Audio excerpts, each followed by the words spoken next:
노숙자가 50만 원이나 갖고 있을 리가 없잖아. 훔친 게 틀림없어. 강남의 한 카페에서 고급 정장을 입은 남자가 노인을 모욕하며 지갑을 거칠게 빼앗았습니다. 노인이 돌려주십시오라고 애원했지만 누구 하나 그의 편을 들어주는 사람은 없었습니다. 하지만 단 한 명의 여성이 노인을 믿고 일어섰습니다. 정말로 이 어르신의 지갑이 아닌가요? 이 순간까지만 해도 아무도 몰랐습니다. 이 초라한 노인에게 숨겨진 정체가 있다는 사실을, 그리고 이 작은 용기를 시작으로 모든 운명이 바뀌기 시작한다는 것을 말입니다. 나른한 오후의 햇살이 기분 좋게 내리쬐는 강남역 앞의 한 카페. 고급 이탈리아제 정장을 빼입은 30대 남성 박진우의 고함이 카페 입구에 울려 퍼졌습니다. 거기 할아버지, 그 지갑 훔쳤지. 주머니 속 좀 봅시다. 테라스 자리에서 커피를 마시던 손님들이 일제히 고개를 돌렸습니다. 박진우의 손목에서는 100만 원이 훌쩍 넘는 롤렉스 시계가 번쩍이고 있었습니다. 박진우의 앞에는 남루한 차림의 노인이 서 있었습니다. 몇 년은 빨지 않은 듯한 때 묻은 외투, 구멍난 신발, 헝클어진 백발, 그리고 깊게 팬 주름 사이로 당혹스러운 눈빛이 보였습니다. 이거 어디서 훔쳤습니까? 이렇게 좋은 지갑을 당신 같은 노숙자가 가지고 있을 리가 없지 않소. 박진우는 노인의 손에서 가죽 지갑을 낚아챘습니다. 지갑 속을 확인하자 정말로 50만 원가량의 현금이 들어있었습니다. 그럴 줄 알았어. 이거 완전 절도잖아. 내가 경찰에 신고해주지. 노인은 떨리는 목소리로 항변했습니다. 아닙니다. 그건 제 지갑입니다. 오랫동안 조금씩 모은 돈이란 말입니다. 제발 돌려주십시오. 노인의 손은 마치 가을에 마른 잎사귀처럼 떨리고 있었습니다. 그 손에는 오랜 세월 노동으로 새겨진 깊은 주름과 수많은 흉터가 남아 있었습니다. 손톱은 새까맣게 때가 껴 있었고 손끝은 차갑게 식어보랏빛을 띠고 있었습니다. 하지만 주위 사람들은 노인의 말을 믿으려 하지 않았습니다. 확실히 수상하긴 해. 노숙자가 저런 큰 돈을 가지고 있을 리가 없지. 누군가한테서 훔친 게 분명해. 완전 범죄자네. 테라스에 앉아있던 손님들은 모두 박진우의 말에 동조했습니다. 멀끔한 차림의 박진우와 남루한 노인, 누구를 믿을지는 불보듯 뻔했습니다. 여러분, 제 말 좀 들어보세요. 정말로 제 지갑이란 말입니다. 노인은 필사적으로 호소했지만 아무도 귀 기울여주지 않았습니다. 추하군요, 할아버지. 좀 더 그럴듯한 거짓말을 하셔야죠. 그런 행색으로 큰 돈을 가지고 있으면 의심받는 게 당연하지 않습니까? 박진우는 지갑을 자신의 재킷 안주머니에 쑤셔 넣었습니다. 내가 마음이 넓어서 이건 분실물로 신고해드리죠. 다행인 줄 아세요. 범죄자가 되지 않아서 말입니다. 주위 손님들 사이에서 박진우를 향한 칭찬이 들려왔습니다. 정의감 넘치는 분이 계셔서 다행이네. 요즘 저런 노숙자들이 많아서 문제야. 박진우는 의기양양하게 가슴을 폈습니다. 당연한 일을 했을 뿐입니다. 사회의 해충 같은 자들로부터 피해자의 재산을 지켜낸 것뿐이니까요. 노인은 눈물을 흘리며 마지막으로 호소했습니다. 제발, 그건 정말로 제 지갑입니다. 세상을 떠난 제 아내와의 추억이 담긴 물건이기도 하단 말입니다. 하지만 누구도 노인의 말에 귀를 기울이지 않았습니다. 꼴보기 싫네. 늙은이가 경찰서 안 끌려간 것만 해도 감사하게 생각해. 빨리 꺼져. 범죄자야.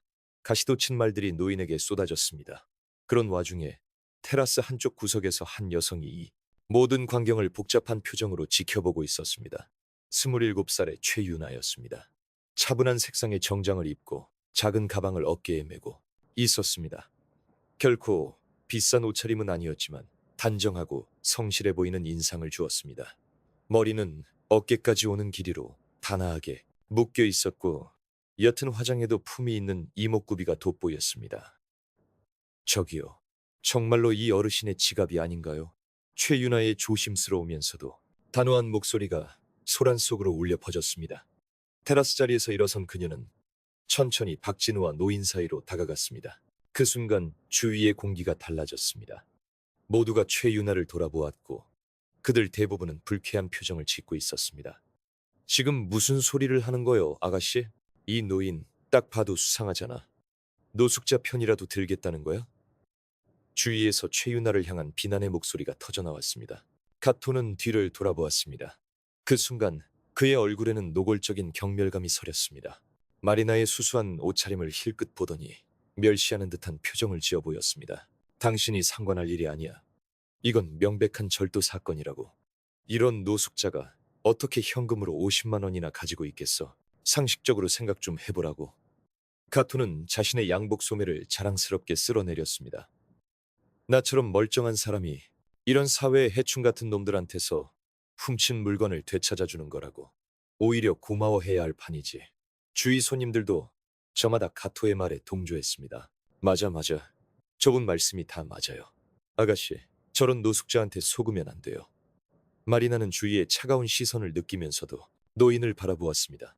노인의 눈에는 깊은 슬픔과 절망이 깃들어 있었습니다.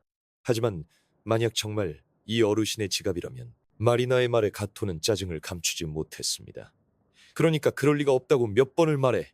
당신 정말 순진에 빠졌군. 이렇게 지저분한 행색을 한 사람 말을 믿는다는 거야? 겉모습으로 사람을 판단하는 건 좋지 않다고 생각해요. 마리나의 의연한 태도에 가토는 화를 냈습니다. 당신처럼 물러터진 생각을 하는 사람이 있으니까 이런 범죄자들이 기고만장해지는 거라고. 현실을 좀 보시지. 하지만 마리나는 포기하지 않았습니다. 그렇다면 경찰을 불러서 확인해 보도록 하죠. 그러면 진실이 밝혀지겠죠. 가토의 안색이 순간 변했지만 그는 금세 다시 강경한 태도를 보였습니다. 경찰 부르면 이 영감탱이가 범죄자가 돼서 체포될 뿐이라고. 그래도 괜찮겠어? 이 친절한 내가 유실물로 책임지고 신고해주겠다는데 말이야. 하지만 그걸로는 이 어르신이 납득을 못하시는 모양이니 노인은 눈물을 흘리며 마리나에게 고마움이 가득한 눈빛을 보냈습니다. 이곳에서 단 한 사람만이 자신을 믿어주려고 하고 있었습니다. 아가씨, 고맙습니다. 하지만 이제 됐습니다. 노인의 체념 섞인 말에 마리나의 가슴이 아파왔습니다. 아니에요. 포기하시면 안 돼요. 하지만 가토는 성큼성큼 다가오더니 노인을 거칠게 밀쳤습니다. 아, 정말 귀찮게 구네. 난 중요한 약속도 펑크나서 짜증나 죽겠는데. 내가 경찰서에 갖다 준다고 했잖아. 범죄자 주제에 어디서 감히 나한테 말대꾸야. 노인은 비틀거리며 바닥에 털썩 주저앉고 말았습니다. 그 애처로운 모습을 보고도 주위 사람들은 차가운 눈으로 바라볼 뿐이었습니다. 이것 봐, 다들 쳐다보잖아. 여기서 더 소란 피우면 수상한 사람으로 신고당할 줄 알아. 가토의 협박에 노인은 완전히 포기하고 말았습니다. 죄송합니다. 이제 됐습니다. 노인은 떨리는 목소리로 마침내 포기의 말을 내뱉었습니다. 가토는 의기양양한 표정으로 지갑을 재킷 안주머니에 넣었습니다. 좋아, 이걸로 해결됐군. 내가 경찰서에 잘 갖다 놓을 테니. 그렇게 말하고 가토는 빠른 걸음으로 그 자리를 떠났습니다. 카페 입구에 홀로 남겨진 노인은 비틀거리며 주차장 한쪽 구석으로 걸어가더니 바닥에 주저앉은 채 힘없이 울고 있었습니다. 주위 손님들은 이제 흥미를 잃었다는 듯이 자기 자리로 돌아갔습니다. 마리나만이 노인의 곁에 남아 있었습니다. 고맙습니다. 아가씨만이 나를 도와주셨어요. 노인의 말에 마리나의 마음에 따뜻한 무언가가 흘러들었습니다. 노인의 눈동자에는 깊은 감사의 마음이 담겨 있었습니다. 당연한 일을 했을 뿐인걸요. 다치신 데는 없으세요? 마리나는 노인의 상태를 걱정했습니다. 자세히 보니 노인의 손에는 찰과상이 나 있었습니다. 분명 가토에게 밀쳐져 넘어졌을 때 생긴 상처일 겁니다. 괜찮습니다. 그런데 아가씨는 많이 바빠 보이셨는데 무슨 중요한 일이 있으셨던 거 아닙니까? 노인의 다정한 눈빛에 마리나는 자연스럽게 마음을 열게 되었습니다. 그 눈동자에는 삶의 무게가 느껴지는 깊은 자애로움이 깃들어 있었습니다. 사실은 오늘 중요한 면접이 있었어요. 지방에서 올라와서 모아둔 돈을 거의 다 써서 서울까지 왔는데 면접관이 나타나지 않아서 마리나의 목소리는 점점 힘이 빠져갔습니다. 말로 내뱉고 나니 다시 한번 자신이 처한 상황에 암담함을 실감하게 된 것이었습니다. 저런, 정말 힘드셨겠군요. 어떤 일자리 면접이었습니까? 노인은 진심으로 걱정스러운 표정으로 물었습니다. 그 다정함에 마리나는 마음속 깊이 묻어두었던 감정이 북받쳐 올랐습니다. 관리직 면접이 예정되어 있었어요.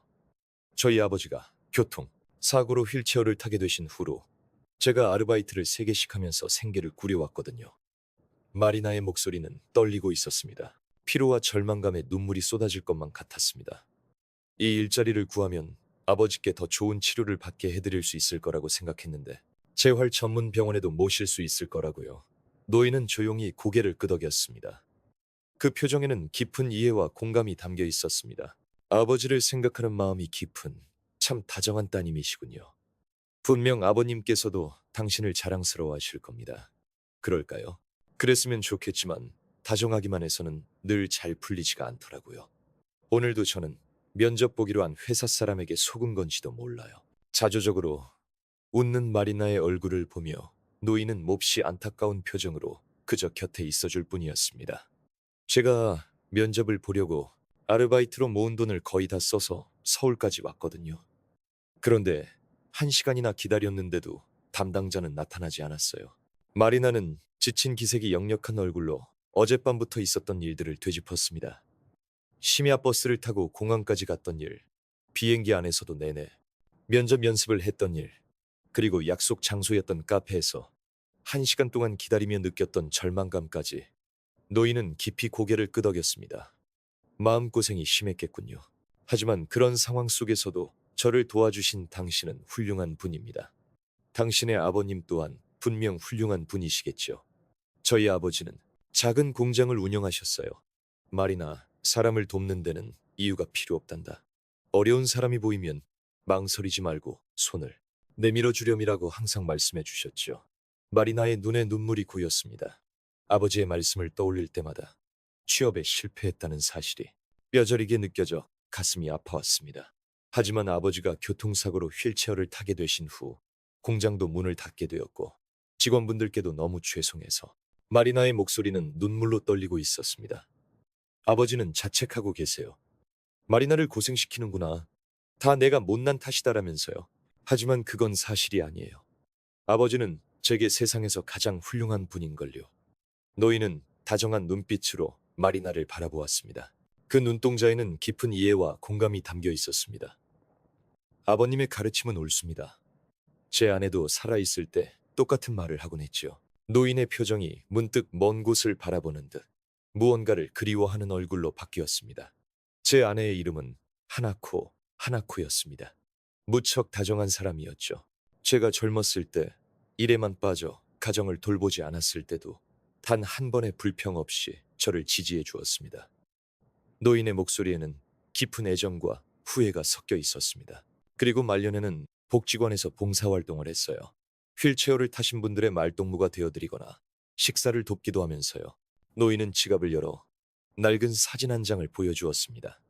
백발의 고운 여성이 휠체어를 탄 노인들과 함께 미소 짓고 있는 사진이었습니다.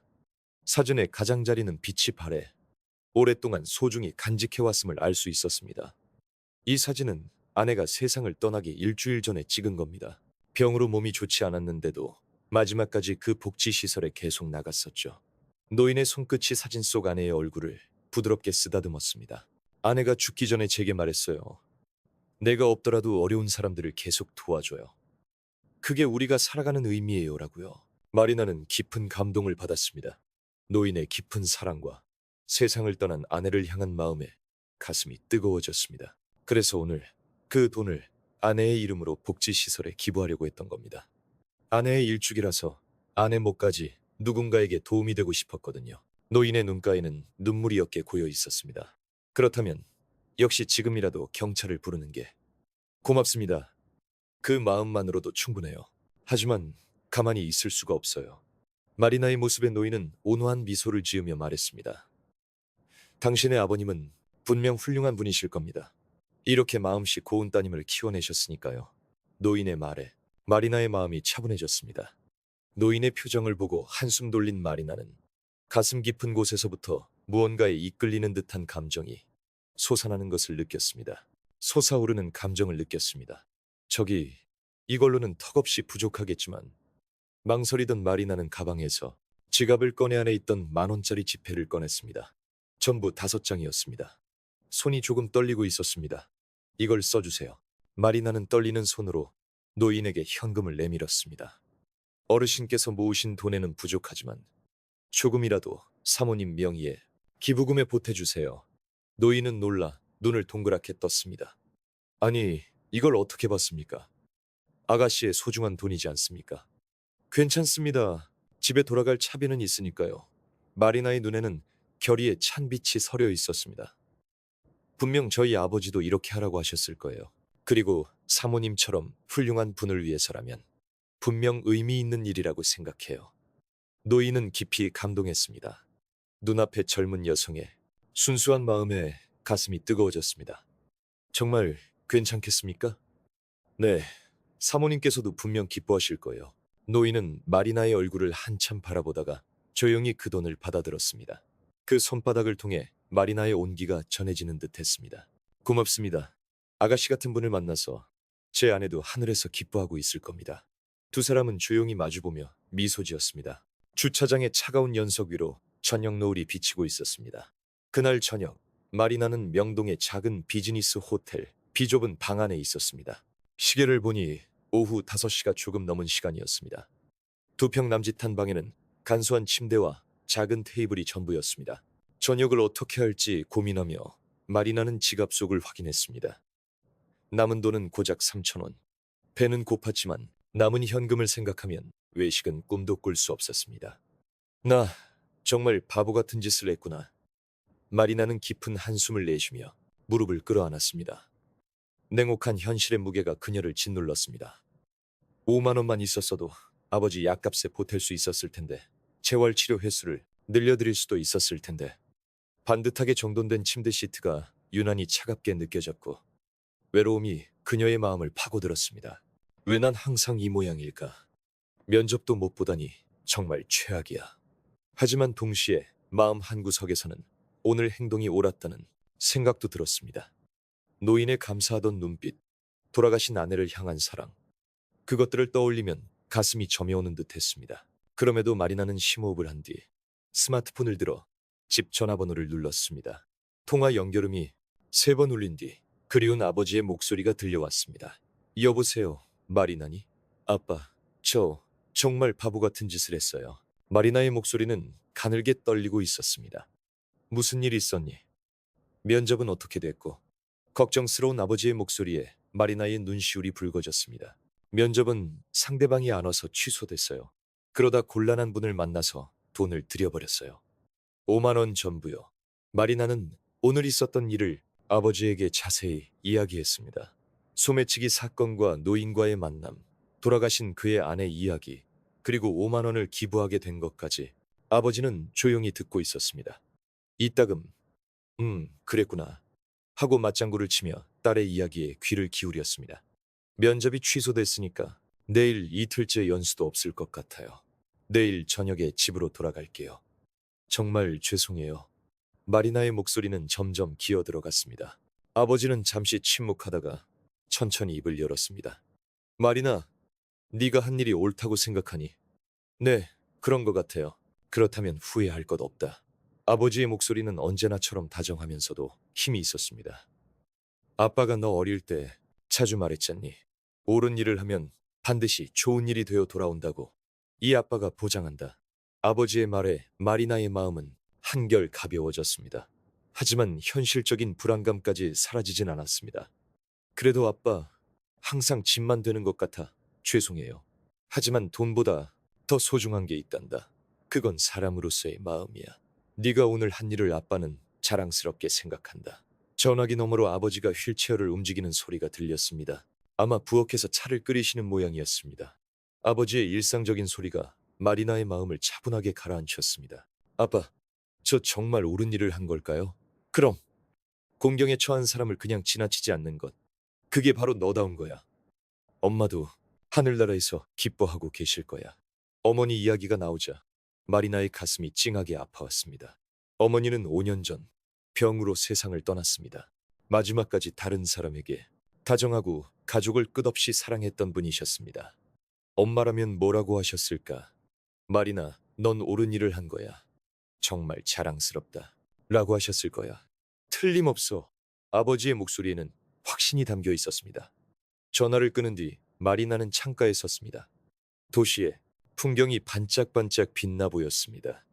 수많은 사람들이 살고 일하고 생활하는 대도시 도쿄. 하지만 마리나에게는 머나먼 세상처럼 느껴졌습니다. 내 인생은 대체 뭘까? 마리나는 불안해졌습니다. 내일의 교통비, 앞으로의 생활비, 아버지의 병원비, 살아가는 데는 돈이 듭니다. 현실은 기다려주지 않습니다. 아빠 말씀대로 옳은 일을 하면 정말 보답을 받을 수 있을까? 피로와 불안감에 마리나는 지쳐 침대에 쓰러지듯 누웠습니다. 바로 그때였습니다. 마리나의 스마트폰이 울리며 전화를 알렸습니다. 모르는 번호였습니다. 대체 누구일까? 마리나는 망설이며 전화를 받았습니다. 시미즈 마리나, 씨 되십니까? 정중한 여성의 목소리였습니다. 네, 맞습니다만 저는 타케우치 코퍼레이션 인사부의 타지마라고 합니다. 마리나는 깜짝 놀랐습니다. 타케우치 코퍼레이션, 오늘 면접을 보기로 했던 바로 그 회사였습니다. 오늘 면접관에 대해서는 정말 죄송하게 생각합니다. 사실 저희 쪽에 일정 착오가 있었던 것 같습니다. 아, 그러셨군요. 마리나는 전화기를 쥔 손에 힘을 주었습니다. 속은 게 아니었다는 걸 알자 갑자기 긴장이 다시 몰려왔습니다. 이번 일은 정말 죄송합니다. 아니에요. 괜찮습니다. 마리나는 오히려 송구스러워했습니다. 상대방의 실수라 하더라도 자연스럽게 용서해주는 것이 그녀의 성격이었습니다. 그래서 말입니다만 내일 이틀째 연수로 예정되어 시간에 면접을 진행해도 괜찮으실까요? 이번에는 회장님이신 타케우치님께서 직접 면접을 보실 겁니다. 마리나는 할 말을 잃었습니다. 회장님께서 직접 면접을? 그런 일이 있을 수 있나? 회장님께서 직접이라는 건 이번 관리직 채용은 회장님께서 특히 중요하게 생각하시는 안건이라서 최종 면접은 반드시 타케우치 회장님께서 진행하시도록 되어 있습니다. 인사부 직원의 목소리는 매우 성실하고 정중했습니다. 마리나는 떨리는 목소리로 대답했습니다. 네, 꼭 부탁드립니다. 감사합니다. 그럼 내일 오전 10시에 마루노우치 본사로 와주시겠습니까? 이번에는 저희 회사 사정으로 폐를 끼쳤으니 교통비와 숙박비는 전액 저희가 부담하도록 하겠습니다. 자세한 내용은 다시 메일로 보내드리겠습니다. 네, 알겠습니다. 감사합니다. 전화를 끊은 뒤 마리나는 흥분으로 손이 떨렸습니다. 마치 꿈 같은 이야기였습니다. 스마트폰을 쥔 채로 침대에 몸을 던졌습니다. 침대 시트는 약간의 온기를 품고 마리나를 받아주었습니다. 그러고 나서 마리나는 바로 아버지에게 전화를 걸었습니다. 아빠, 믿을 수 없는 일이 일어났어요. 무슨 일이냐? 오늘 면접 보기로 했던 타케우치 코퍼레이션에서 전화가 왔어요. 내일 회장님께서 직접 면접을 봐주신대요. 아버지는 놀랐습니다. 회장님께서? 그거 대단하구나. 타케우치 코퍼레이션 회장님이라면 텔레비전에도 자주 나오는 그 타케우치 씨 맞지? 인사과 사람이 말했는데 회장님께서 인성을 중시하는 채용을 하고 싶어서 직접 면접을 보시는 거래. 마리나의 목소리는 들떠 있었습니다. 아빠, 이거 기적 맞죠? 아버지는 조용히 웃었습니다. 말했잖니. 옳은 일을 하면 반드시 좋은 일이 돌아온다고. 정말 아빠 말씀대로였어. 내일은 너답게 솔직하게 이야기하렴. 분명 잘 될 거야. 마리나는 눈물을 글썽이며 대답했습니다. 열심히 할게. 그날 밤 마리나는 깊이 잠들 수 있었습니다. 마음속 깊은 곳에서 내일에 대한 희망이 빛나고 있었습니다.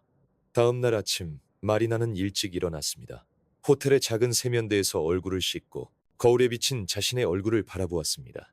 어젯밤 푹 잔 덕분에 표정도 밝아져 있었습니다. 가져온 유일한 정장에 소매를 넣었습니다. 구두를 깨끗하게 닦았습니다. 결코 비싼 것은 아니지만 정성을 다해 준비했습니다. 어머니께서 살아생전 자주 하시던 말씀이 떠올랐습니다. 옷차림은 마음을 비추는 거울이란다. 중요한 건 가격이 아니라 마음가짐이지. 호텔에서 체크아웃을 하고 근처 편의점에서 삼각김밥을 하나만 샀습니다. 남은 현금을 생각하면 이게 최선이었습니다. 지하철로 삼성역으로 향하는 동안 마리나의 마음은 긴장과 기대로 두근거렸습니다. 차창 밖으로 보이는 아침의 서울 풍경이 평소보다 더 빛나 보입니다. 타케우치 코퍼레이션 본사는 45층짜리 웅장한 빌딩이었습니다. 입구는 대리석으로 장식되어 있었고 천장은 3층은 좋게 될 만큼 높았습니다. 마리나는 순간 압도되어 발이 얼어붙고 말았습니다. 정말 나 같은 사람이 이렇게 대단한 회사에서 일할 수 있을까? 하지만 어제 그 노인의 말이 떠올랐습니다. 당신은 충분히 훌륭한 사람입니다. 그 한마디가 마리나에게 용기를 주었습니다. 1층 안내 데스크에서 이름을 말하자 아름다운 유니폼을 입은 직원이 정중하게 응대했습니다. 시미즈 마리나님이시군요. 기다리고 있었습니다. 면접 장소는 40층 회의실입니다. 엘리베이터를 이용해 올라가시면 됩니다. 직원의 미소에 마리나의 긴장이 조금은 누그러졌습니다. 감사합니다. 엘리베이터에 올라타니 안에는 이미 몇몇 직원들이 타고 있었습니다. 값비싼 정장을 차려입고 자신감 넘치는 표정을 짓고 있었습니다. 마리나는 구석에 서서 저도 모르게 몸을 움츠렸습니다. 40층에 도착하니 그곳은 임원 전용층이었습니다. 바닥에는 짙은 녹색의 카펫이 깔려 있었고 벽에는 예술 작품들이 걸려 있었습니다. 정적이 감도는 복도를 걷자니 마리나의 심장 소리가 귀에 들리는 듯 했습니다. 회의실 앞에서 기다리고 있자니 낯익은 인물이 나타났습니다. 당신은 어제 엘리베이터 홀에서 걸어온 것은 카토였습니다. 어제 노인에게서 지갑을 빼앗아 사라졌던 바로 그 남자였습니다. 오늘도 고급 정장을 입고 자신만만한 표정을 짓고 있습니다. 어째서 당신이? 마리나는 경악했습니다. 어째서 저 사람이 여기에 있는 거지? 당신도 면접 보러 왔나? 어제는 고생이 많았겠군. 면접 시간을 잘못 통보받은 것도 모자라 그런 노숙자랑 엮이기까지 했으니. 카토의 말에 마리나는 혐오감을 느꼈습니다. 어제 그 어르신을 아직도 그런 식으로 생각하시는 건가요? 그 지갑은 어떻게 됐나요? 왜 그렇게 의심하는 거지? 경찰서에 제대로 신고했어. 사례금으로 얼마 좀 챙기긴 했지만 말이야. 카토는 코웃음을 쳤습니다. 사소한 건 신경 쓰지 말라고. 그보다 오늘은 우리가 경쟁 상대라는 거네. 당신이 아무리 발버둥 쳐도 결과는 처음부터 정해져 있는 거나 마찬가지지만 나는 서울대학교를 나와서 외국계 컨설팅 회사에서 5해 동안 일했거든. 애초에 상대가 안 되지. 카토는 의기양양하게 자신의 경력을 늘어놓았습니다. 당신 같은 사람이 왜 여기에 있는지 신기할 따름이야. 타케우치 코퍼레이션은 초일류 기업이라고. 당신 같은 촌뜨기가 일할 만한 회사가 아니란 말이지. 카토의 오만한 태도에 마리나는 말없이 참았습니다. 반박하고 싶은 마음이 굴뚝 같았지만 지금은 면접에 집중해야 한다고 생각했습니다. 이윽고 두 사람은 회의실로 안내되었습니다. 묵직한 원목 테이블과 가죽 의자가 놓인 품격 있는 방이었습니다. 창밖으로는 서울 시내가 한눈에 들어왔고 그 경치는 실로 장관이었습니다. 인사부 직원이 설명을 시작했습니다. 오늘 바쁘신 와중에 시간 내주셔서 감사합니다. 곧 타케우치 회장님께서 오실 예정이오니 잠시만 기다려 주십시오. 마리나와 카토는 테이블을 사이에 두고 마주 앉았습니다. 방 안에는 무거운 긴장감이 감돌았습니다. 바로 그때 노크 소리가 울렸습니다. 실례하겠습니다. 문이 열리자 그곳에는 기품 있는 노년의 신사가 서 있었습니다. 잘 재단된 양복을 몸에 걸치고 허리를 꼿꼿이 펴고 있었습니다. 위험 있는 표정에서 한눈에 봐도 중요한 위치에 있는 인물임을 알 수 있었습니다. 오래 기다리셨습니다. 타케우치입니다. 그 순간 마리나는 숨을 멈췄습니다. 목소리가 귀에 익었던 것입니다. 그리고 그 다정한 눈빛을 본 순간 마리나의 심장이 세차게 뛰기 시작했습니다. 설마? 반면 카토는 노인의 얼굴을 보고도 아무것도 눈치채지 못한 채 면접에만 집중하는 듯 했습니다. 그럼 면접을 시작하도록 하지. 회장님은 카토를 바라보았습니다. 그 시선은 결코 날카롭지 않았습니다. 하지만 카토는 잔뜩 몸을 움츠렸습니다. 카토 씨, 우선 간단한 질문부터 하나 하죠. 네. 카토는 긴장한 표정으로 대답했습니다. 어제 카페 앞에서 노숙인분의 지갑을 대신 받아주셨더군요. 그 지갑 경찰서에 제대로 신고하셨습니까? 그 순간 카토의 얼굴에서 핏기가 싹 가셨습니다. 설마 회장님이 그 장면을 목격했을 줄은 꿈에도 몰랐던 겁니다. 물론입니다. 바로 신고했습니다. 카토는 황급히 대답했지만 목소리는 떨리고 있었습니다. 그거 참 잘하셨군요. 그렇다면 접수번호를 알려주시겠습니까? 회장님의 질문에 카토는 당황했습니다. 접수번호 말입니까? 네. 분실물 신고에는 반드시 접수번호가 발급되지요. 경찰서에서 받으셨을 텐데요. 카토의 이마에 굵은 땀방울이 맺혔습니다. 그 번호가. 카토는 말을 잊지 못했습니다. 순간적으로 거짓말을 둘러대려 했지만 머릿속이 하얘져 아무것도 떠오르지 않았습니다. 혹시 기억이 안 나시는 겁니까? 회장님의 부드러운 목소리가 가토에게는 마치 바늘로 찌르는 듯 느껴졌습니다. 아니요, 그게 분명히. 사실은 가토 씨, 제가 어젯밤 신주쿠 경찰서에 확인 전화를 해봤습니다. 회장님의 말에 가토의 심장이 멎는 듯했습니다. 그런 분실물 신고는 단 한 건도 없었다고 하더군요. 회의실의 공기가 얼어붙었습니다. 가토는 완전히 궁지에 몰렸습니다. 그건 다른 경찰서에 신주쿠역 근처라면 관할은 신주쿠 경찰서입니다. 다른 곳에 신고할 이유가 없지요. 회장님의 냉철한 지적에 가토는 더 이상 반박할 수 없었습니다. 가토 씨, 솔직하게 대답해 주시죠. 그 지갑, 지금 어디에 있습니까? 잠시 침묵이 흐른 뒤 가토는 떨리는 손으로 자신의 가방에 손을 뻗었습니다. 그리고는 가죽 지갑 하나를 꺼냈습니다. 이겁니다. 저 신고하려고 했는데 깜빡 잊었습니다. 가토의 목소리는 기어들어갈 듯 작았습니다.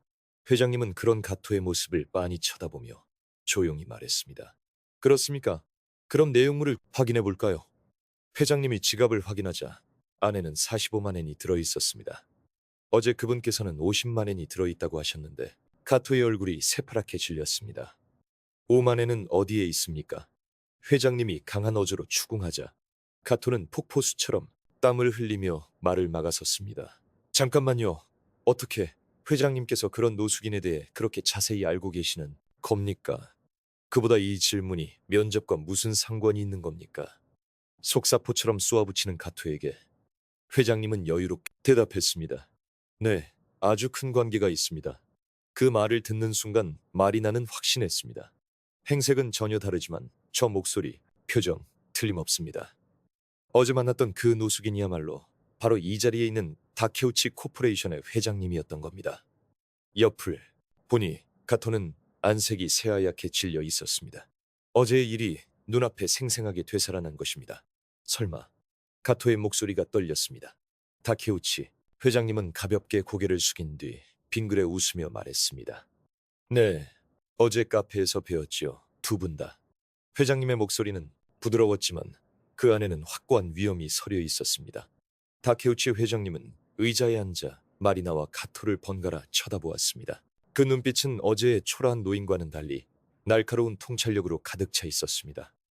사실 어제의 일은 우연이 아니었습니다. 회장님의 말에 신뢰의 공기가 순식간에 바뀌었습니다. 마리나는 숨을 삼켰고 가토의 얼굴에서는 핏기가 사라졌습니다. 저는 가끔 변장을 하고 거리를 걷곤 합니다. 창업 당시를 잊지 않기 위해서, 그리고 무엇보다도 사람들이 공경에 처한 일을 보고 어떻게 행동하는지를 보기 위해서입니다. 회장님의 목소리는 조용했지만 그 한마디 한마디에 무게가 실려 있었습니다. 저는 가난한 집안에서 태어나 젊은 시절에는 일용직으로 일하며 야간 학교에 다녔습니다. 그때의 경험이 있었기에 지금의 회사를 이룰 수 있었던 겁니다.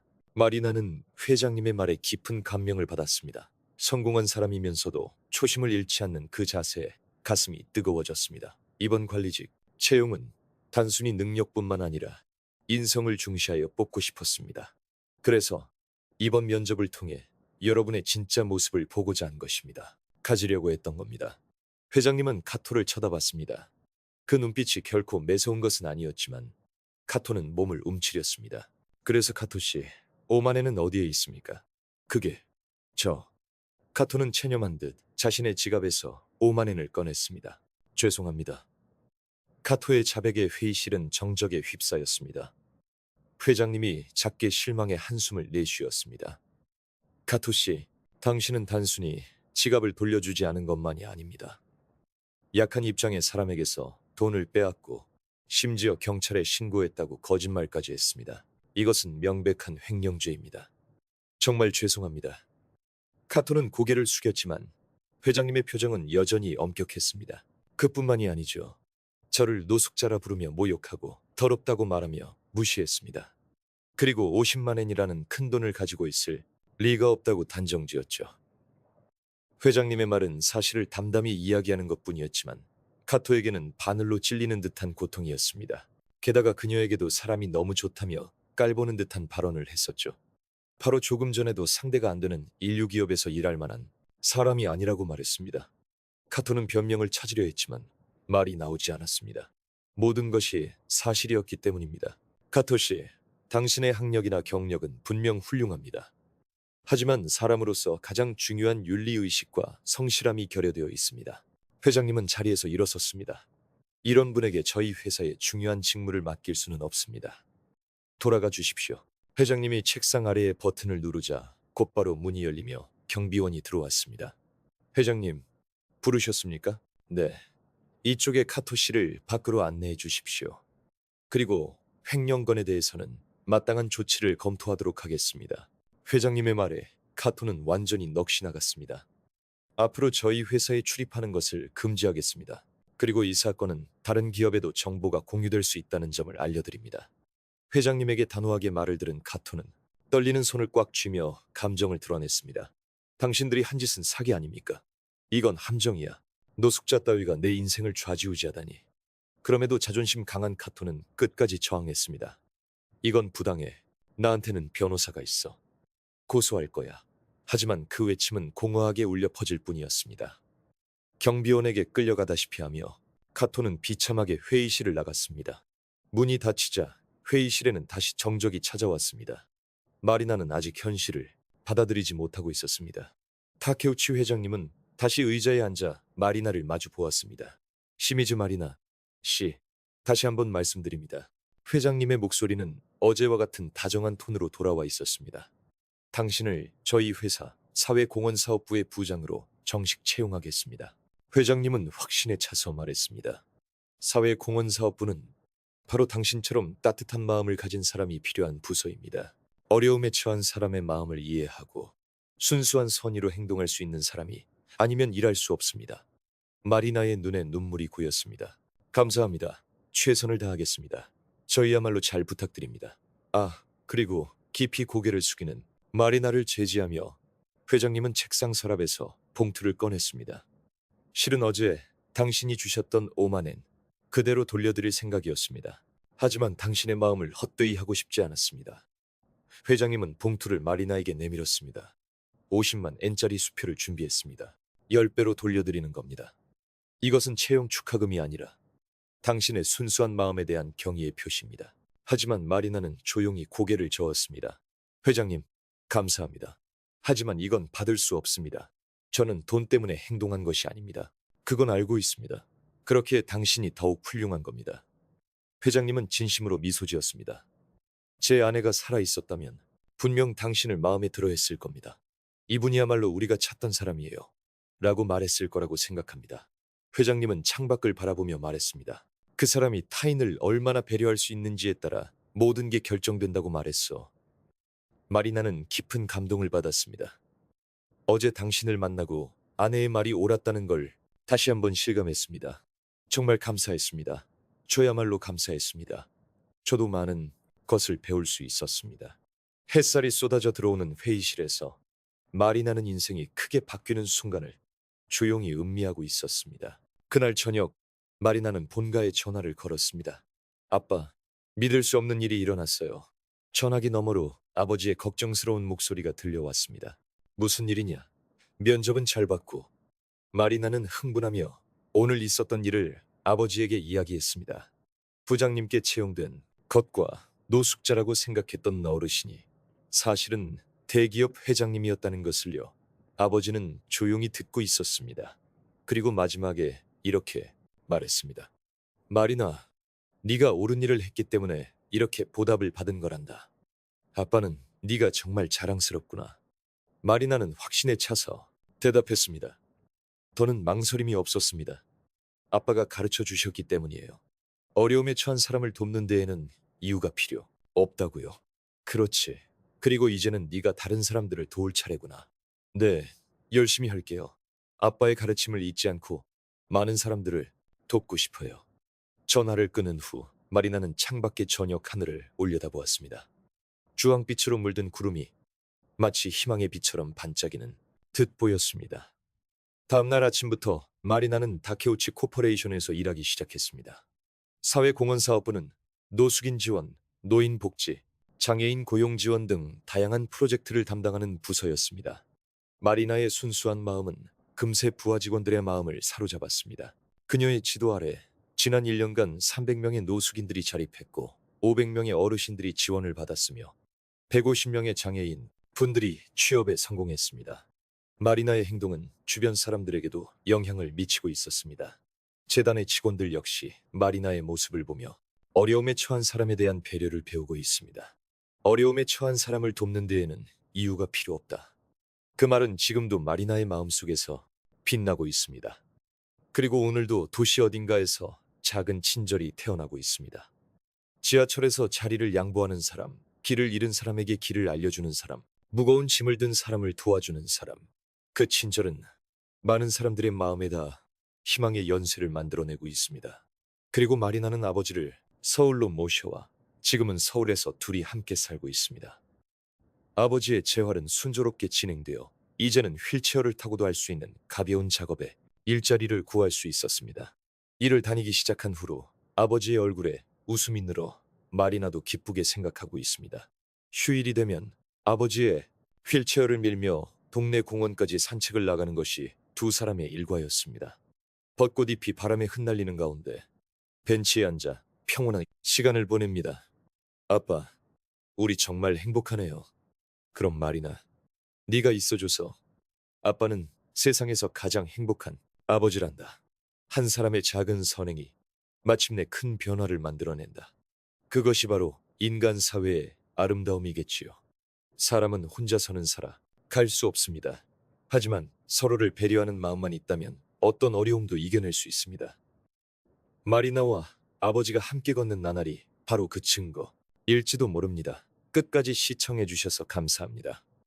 이 이야기가 여러분의 마음에 조금이라도 무언가를 전달할 수 있었다면 저희에게는 더할 나위 없는 기쁨입니다.